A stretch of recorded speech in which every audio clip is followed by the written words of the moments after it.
Assalamualaikum, selamat pagi, siang, sore, malam, para penikmat film dimanapun Anda berada.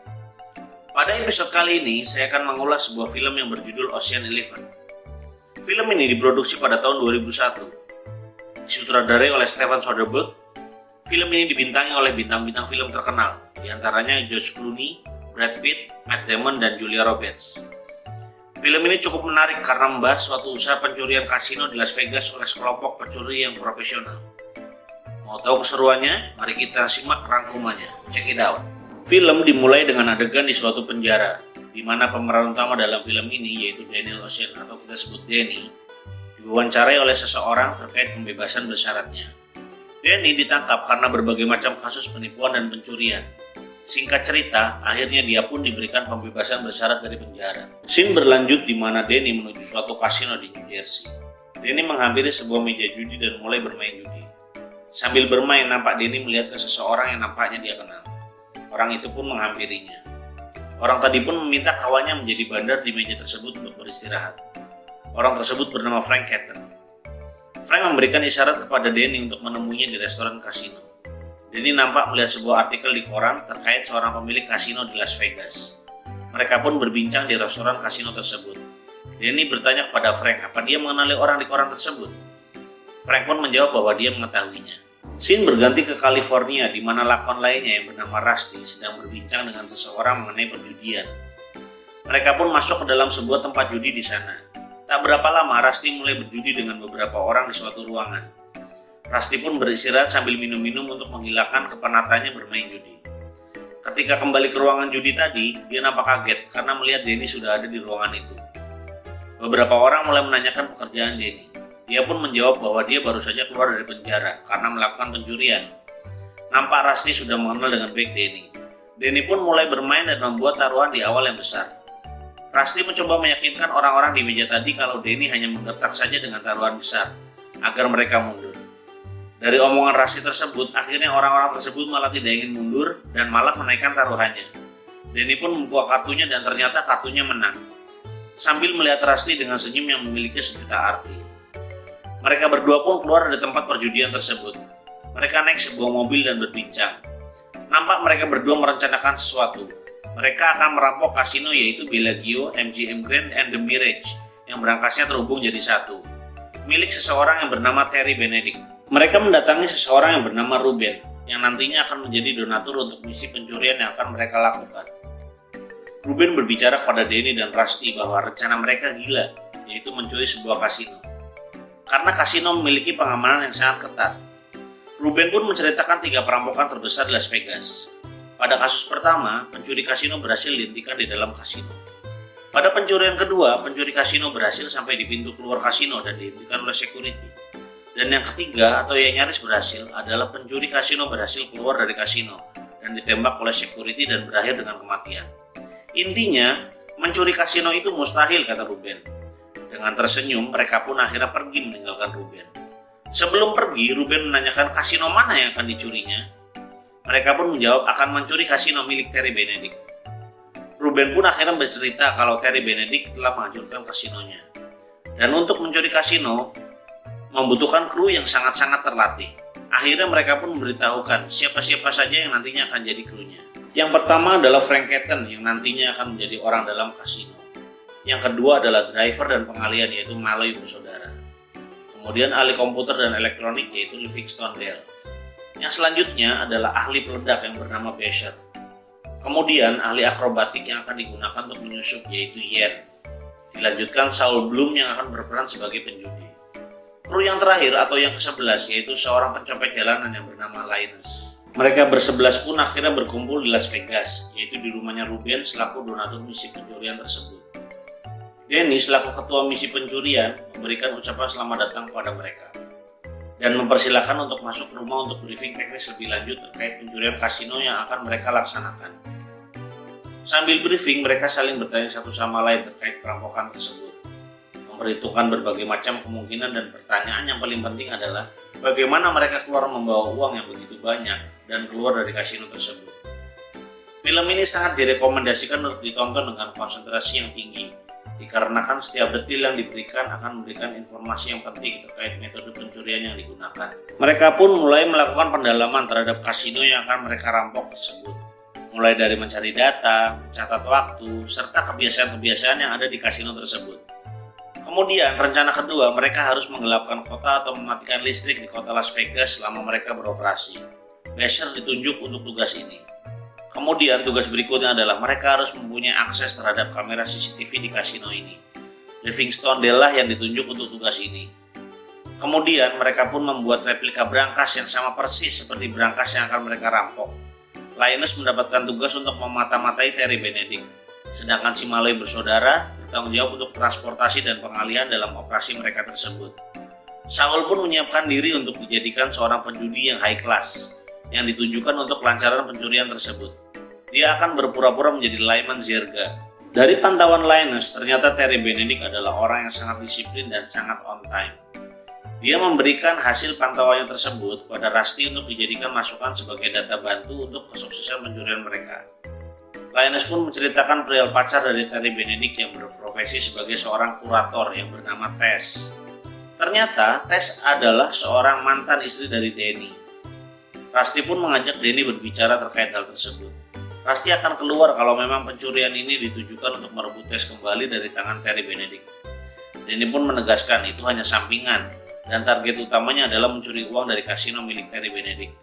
Rusty pun menjadi tenang kembali dan melanjutkan misi pencurian kasino tersebut. Saul yang menyamar sebagai Lyman Zerga diprofilkan sebagai seorang pebisnis dari Eropa. Dia berpura-pura berjudi dengan taruhan yang besar agar menarik perhatian Terry Benedict. Dan akhirnya salah satu anak buah Terry memberitahukan kalau Saul ingin bertemu Terry secara pribadi.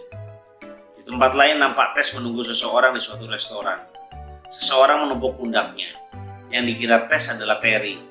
Namun ternyata yang datang adalah Danny. Danny menanyakan kabar Tess. Namun Tess malah menanyakan kenapa Danny berada di tempat ini. Nampak Tess tidak nyaman dengan kehadiran Danny. Danny menanyakan perihal cincin kawinnya. Dan Tess menjawab bahwa dia telah menjual cincin kawin tersebut.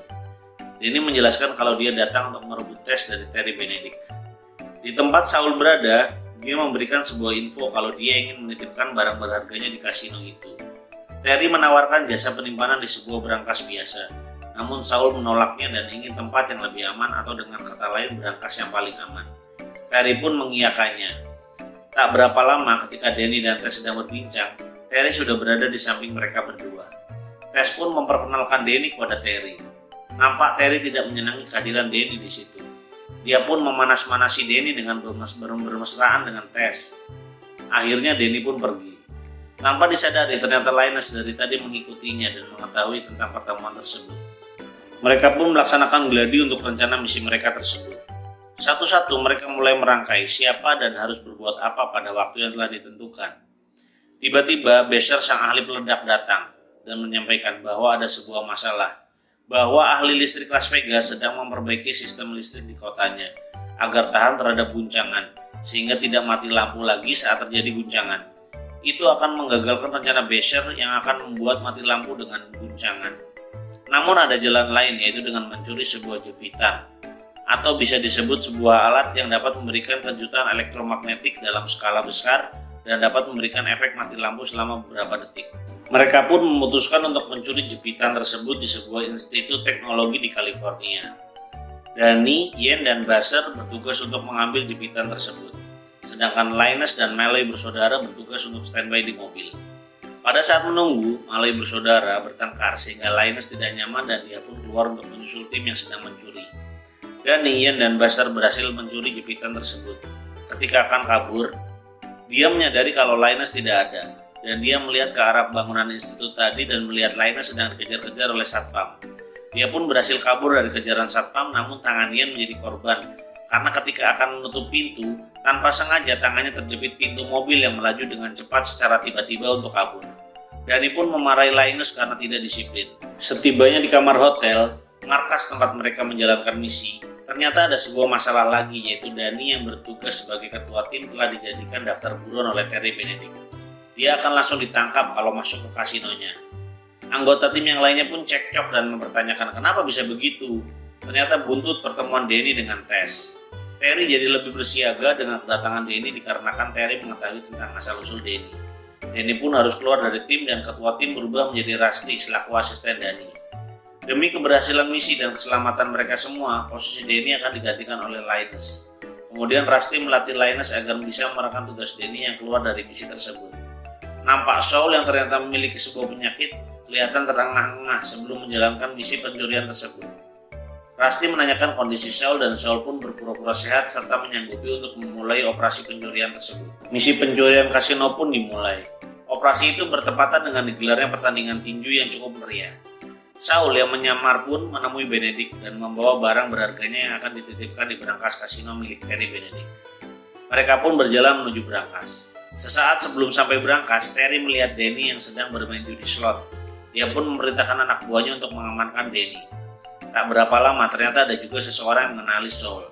Dengan pura-pura tidak tahu pun, Saul memerintahkan pengawalnya untuk menyingkirkan orang tersebut.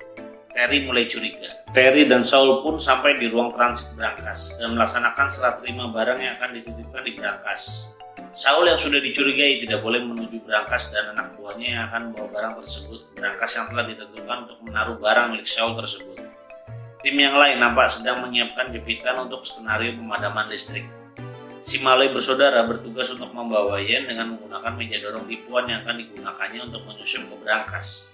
Nampak Yen sedang menggunakan perban untuk menutupi lukanya akibat terjepit pintu. Saul pun diantar Terry ke ruang pengawasan karena dirinya tidak bisa mengawal barangnya ke berangkas. Terry pun pergi meninggalkan Saul yang sedang memantau barangnya yang dititipkan.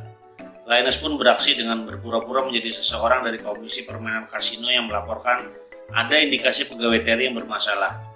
Nampak Danny sedang mengawasi mereka dan Tess pun lewat di kasino itu. Dua orang yang berbadan besar nampak mengikuti Danny. Yen pun bersiap-siap untuk masuk ke meja dorong tipuan. Frank selaku orang dalam kasino ternyata dilaporkan memiliki masalah. Dia pun diamankan oleh security. Nampak Terry menanyakan beberapa pertanyaan kepada Linus. Linus pun menjawab dengan meyakinkan.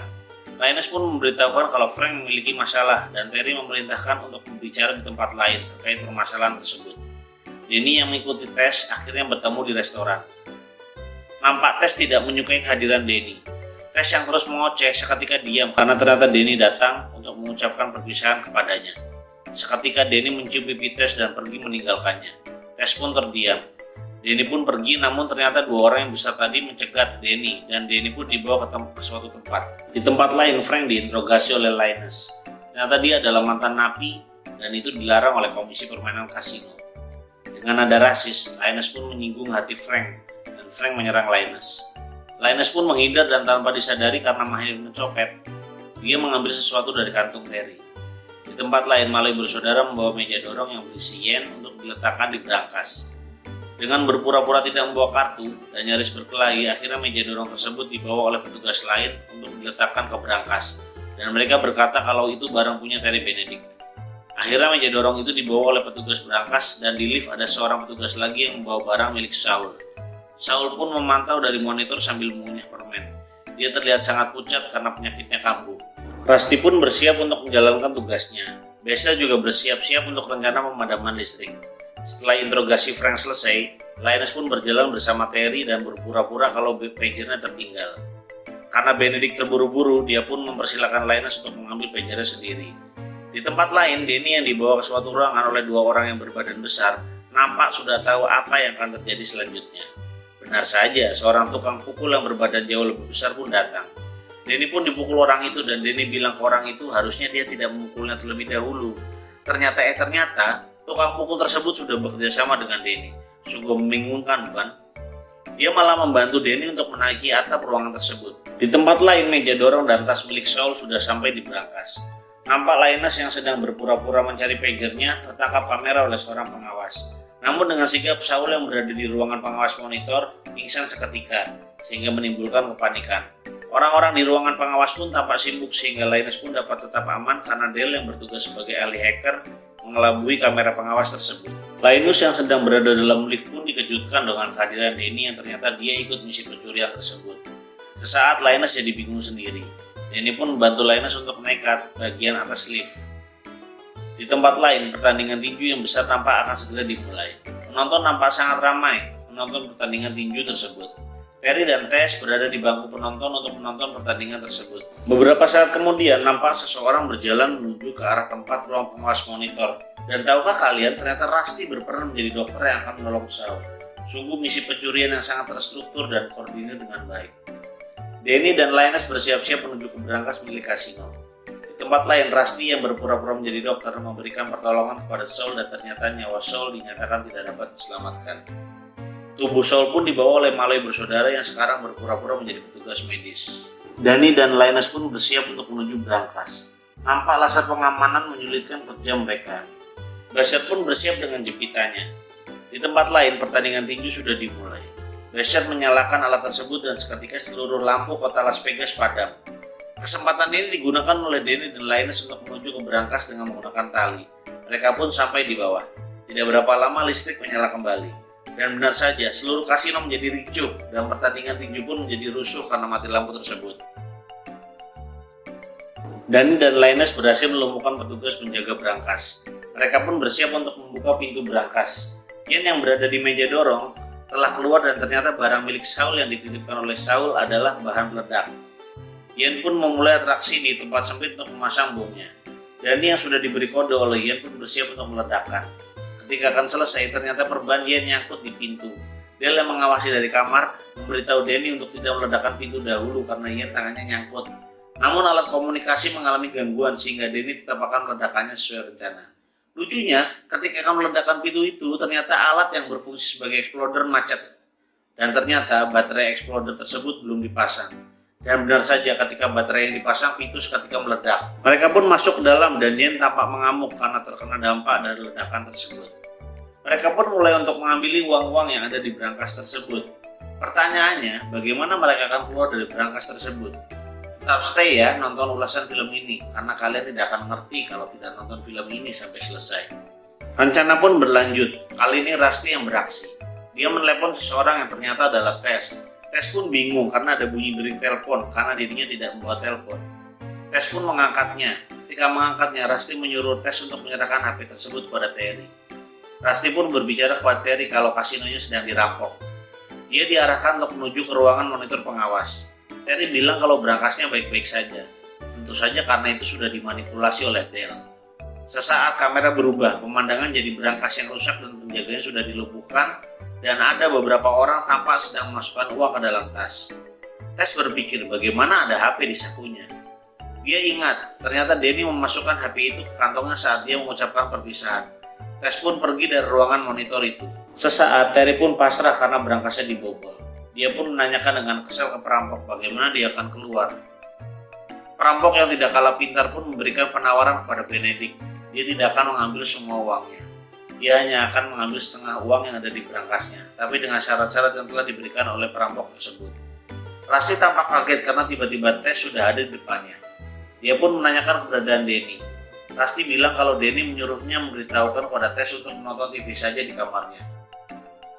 Terry memerintahkan anak buahnya untuk memanggil polisi karena khawatir uang sisa yang ada di berangkasnya diledakkan oleh perampok tersebut. Tak berapa lama tim SWAT pun datang. Tim SWAT ini semacam unit penjinak bom di Amerika sana. Sebagian uangnya yang telah keluar, kasino pun dibuntuti oleh security bawahan Benedict. Tim SWAT pun bergerak ke berangkas. Mereka meminta untuk mematikan aliran listrik karena harus melawan para penjahat yang berada di berangkas Benedict. Tak berapa lama, nampak ada kontak senjata. Terjadilah adu tembakan dan ada bunyi ledakan. Kemudian lampu dinyalakan. Benedict dilaporkan bahwa sejenis bahan peledak besar telah meledak dan menghancurkan berangkasnya. Sontak Benedict pun menjadi kesal dan berteriak ke anak buahnya untuk mengambil uang yang ada di van karena uang yang di berangkas telah hangus terbakar. Van pun berhasil dilumpuhkan dengan menembak ban dari van itu. Komandan SWAT melaporkan perihal meledaknya bom. Namun Benedict memerintahkan tim SWAT agar segera meninggalkan tempat tersebut. Mereka pun pergi. Tim SWAT tidak dapat mengidentifikasi bagaimana si pencuri itu bisa kabur dari berangkas itu. Benedict pun segera menghubungi orang-orangnya yang membuntuti van tersebut. Nampak mereka bersiap mengepung van tersebut, yang ternyata dikendalikan oleh Malloy bersaudara yang menggunakan remote control untuk mengendalikan mobil tersebut. Dia pun meledakkan mobil van itu. Dan anak buah Benedict melaporkan bahwa di dalam van itu tidak ada uang, yang ada hanya selebaran-selebaran palsu yang terbakar. Benedict pun semakin berang. Dia memeriksa sekitar dan menyadari bahwa ada yang janggal. Dia memerintahkan anak buahnya yang ada di ruangan monitor untuk melihat rekaman kamera pengawas. Ternyata benar, kalau di kamera pengawas tidak ada logo kasinonya di lantainya. Berarti video itu adalah settingan yang telah disiapkan dengan menggunakan replika berangkas yang sama persis dengan milik Terry Benedict. Sang anak buah pun semakin tidak mengerti. Dan tahukah Anda, ternyata SWAT yang tadi masuk adalah tim Denny yang sudah menyamar menjadi SWAT. Dan itu sudah direncanakan sejak Benedict menelepon polisi dengan memanfaatkan itu. Mereka dapat masuk dan keluar berangkas dengan aman tanpa harus ketahuan oleh siapapun karena memakai helm protektor. Sungguh trik yang sangat brilian dari tim pencuri tersebut. Benedict pun kembali berpikir. Dia pun naik ke atas meninggalkan berangkas yang sudah dicuri dan menuju tempat di mana Denny sudah diamankan oleh anak buahnya. Ketika membuka pintu, nampak Denny yang sedang kepayahan karena dipukuli oleh anak buahnya. Terry menanyakan apa Denny terlibat dalam pencurian ini. Tentu saja Denny bingung dengan apa yang Terry bicarakan. Karena dari tadi dia dipukuli oleh anak buahnya. Denny pun dibebaskan. Telepon di kamar Tess pun berdering. Seseorang menginstruksikan kepada Tess untuk mengganti channel TV-nya ke channel yang sudah diarahkan. Tess pun menurut dan di TV dia melihat Denny yang dibawa oleh 2 bodyguard. Terry kembali menanyakan terkait kejadian perampokan yang menimpanya. Denny pun mengajukan penawaran untuk membantu Terry agar mendapatkan uangnya kembali. Namun dengan syarat Terry akan menyerahkan Tess kepadanya. Dengan cepat Terry pun mengiyakannya. Tess pun mendengar serta melihat kejadian ini. Kemudian Denny berkata kalau dia mengenal seseorang yang biasanya tahu kalau di suatu tempat mengalami perampokan. Tentu saja Terry jadi berang dan akhirnya malah melaporkan Denny ke polisi karena melanggar pembebasan bersyaratnya. Denny pun dibawa untuk diserahkan kepada polisi. Terry pun menuju ke kamar untuk menemui Tess dan ternyata mereka berpapasan di pintu lift. Dan tentu saja Tess yang mengetahui bahwa dirinya tidak berharga dibanding harta Terry, tentu saja meninggalkannya. Hancur sudah Terry dalam satu malam, harta dan wanitanya pergi begitu saja. Dan Tess pun yang melihat Denny dibawa oleh polisi menghampirinya dan meminta maaf. Di tempat yang lain nampak teman-teman Denny tersenyum sambil memandangi indahnya air mancur di malam hari. Karena misi pencurian mereka telah sukses. Beberapa bulan kemudian nampak Rustin menjemput Denny yang baru keluar dari penjara dan segera menemui Tess yang sudah menunggunya untuk keluar dari penjara. Dan film pun tamat. Film Ocean Eleven ini sangat membingungkan kalau Anda semua tidak menontonnya dengan seksama, karena setiap detil kecil adalah suatu petunjuk bagaimana misi pencurian yang mustahil ini berjalan.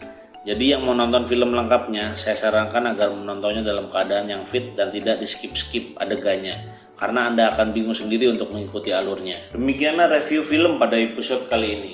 Semoga Anda semua terhibur. Jangan lupa like dan subscribe, serta request film atau berikan saran di kolom komentar agar channel ini semakin bagus kemudian harinya. Akhir kata saya ucapkan terima kasih.